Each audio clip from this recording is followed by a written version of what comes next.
Hi YouTube, it's Dale from Beauty in the Empty Nest, and today I'm going to do a review and a demo of the Too Faced Born This Way foundation. So if you want to see what I thought, keep watching.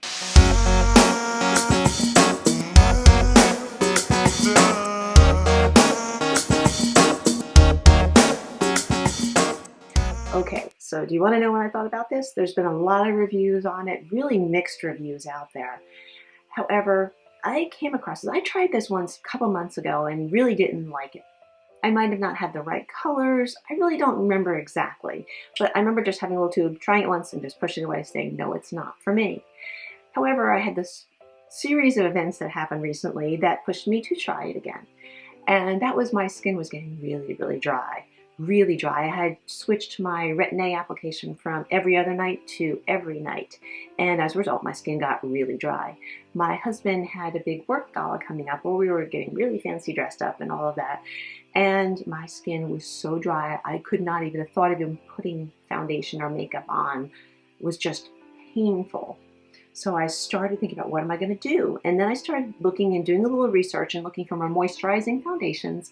But my big thing is I didn't want something really super glowy because I just don't like super glow. I don't mind if it's a little bit of a glow, but I didn't want something that has that oily tinge to it. So I started doing more and more research, and that's when I came across the Too Faced Born This Way foundation, and the idea that it has also in it coconut water, which is supposed to help hydrate you throughout the day. It's a very minuscule amount. However, the idea is it's supposed to help keep you a little bit more hydrated throughout the day, which was really appealing to me at that time. So here it is Saturday, which is the same day that we had the big gala we were going to. My skin was just itching like crazy. I run out to Ulta to go pick up a sample of this and realizing, oh, I can't get a sample. I just went ahead and I bought some, which I thought looked like the right color, came home, tried it on really quickly. It seemed okay. I could put it on at least. Then, washed up, showered, got ready, and wore this to gala after only wearing it once for maybe 2 hours before. That was not an ideal thing to do. I never recommend doing that.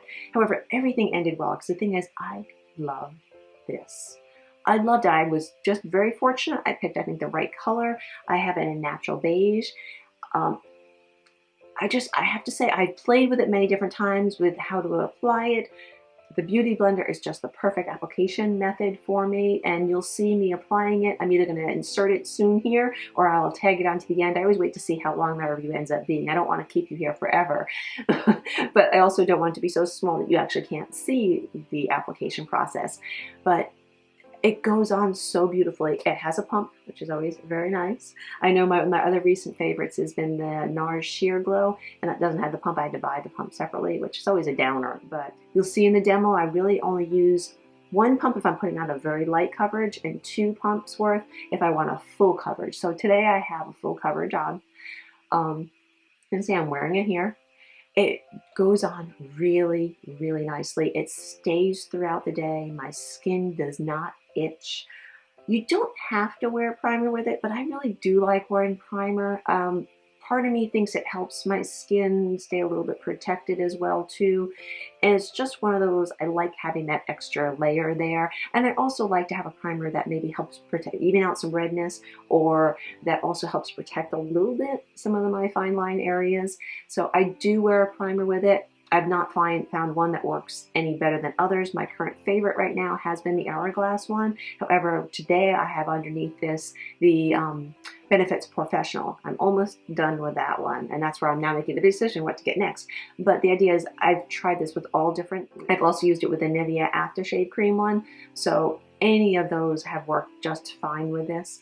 But the idea is I love the way it goes on. It spreads so easily. It feels good going on. It's supposed to have one of those invisible kind of looks that you can't see. I don't know if there's ever such a thing as an invisible makeup.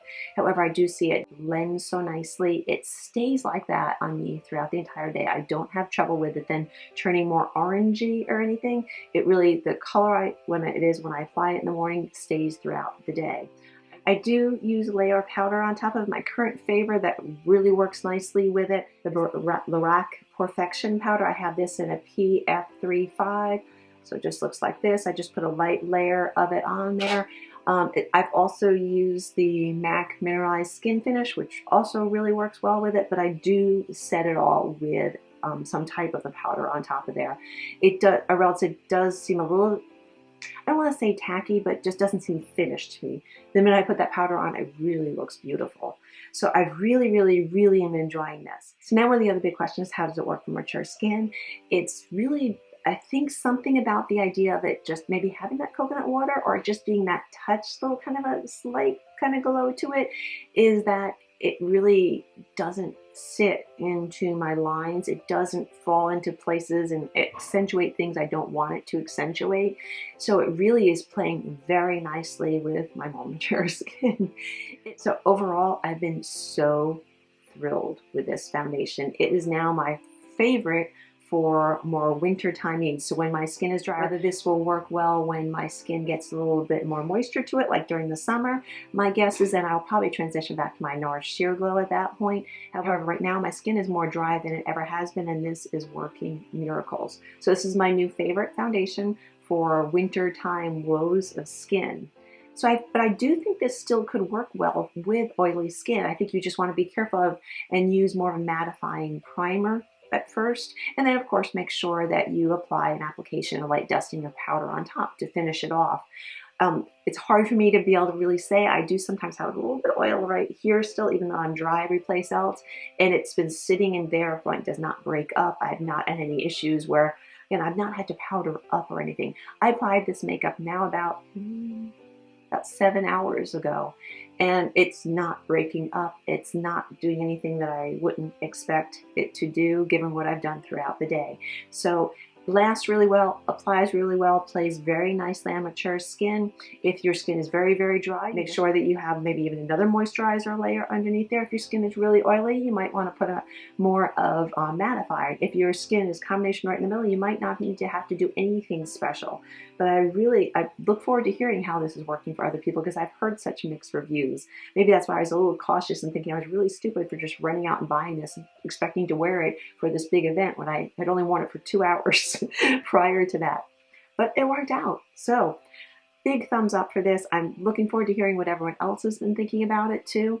So Too Faced, you've really put together a really nice foundation. I'm really, really impressed with it. And it looks really pretty too, doesn't it? So leave your comments down below and let me know what you're thinking about it. If you find special tricks for it as well too. Go ahead and give it a thumbs up if you like this review and think this has been helpful and want me to keep doing more and more reviews. And please subscribe so we continue to build this kind of family here and interact more and more. I've really loved some of the conversations that I've been starting, and everyone's keeping things so positive and constructive and really helping everyone out, offering great suggestions as well too. I've really, really enjoyed that and appreciated that. So that is my thumbs up review of the Too Faced Born This Way.